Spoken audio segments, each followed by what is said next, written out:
70% of leaders feel like imposters.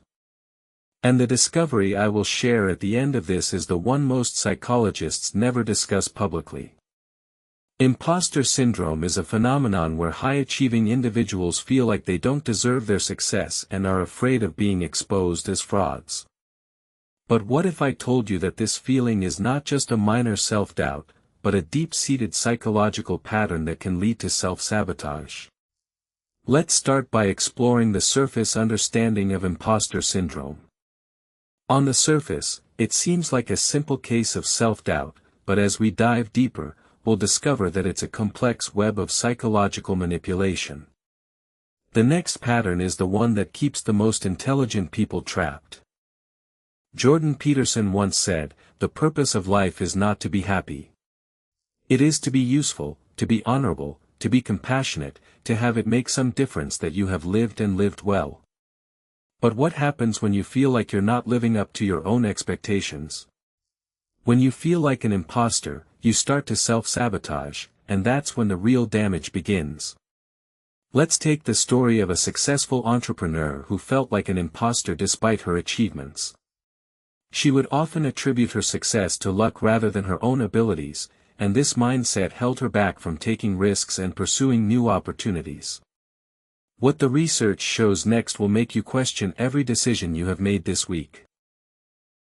As we dive deeper into the psychology of imposter syndrome, we'll discover that it's not just about individual self-doubt, but also about the societal pressure to conform to certain expectations.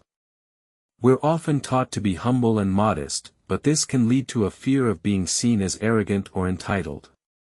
And that's when the self-sabotage begins. We start to undermine our own achievements and attribute them to external factors rather than our own abilities.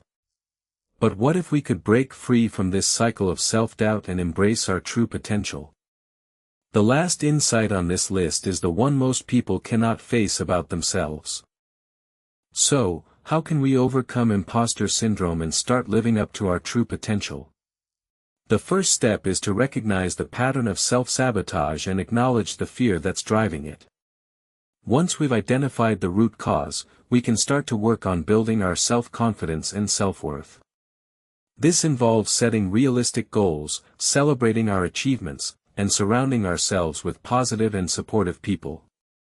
By taking these steps, we can break free from the cycle of self-doubt and start living a more authentic and fulfilling life. As Jordan Peterson would say, set your house in perfect order before you criticize the world. And so, we've come full circle.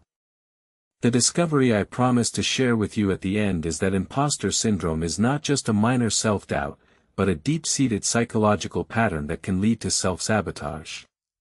But by recognizing this pattern and working to overcome it, we can break free from the cycle of self-doubt and start living up to our true potential. Thanks for watching, and don't forget to subscribe for more mind-blowing content. Join us next time as we explore more secrets of the mind and uncover the truth about human behavior. If this video helped you understand yourself or someone around you better, subscribe. New psychology insights every single day.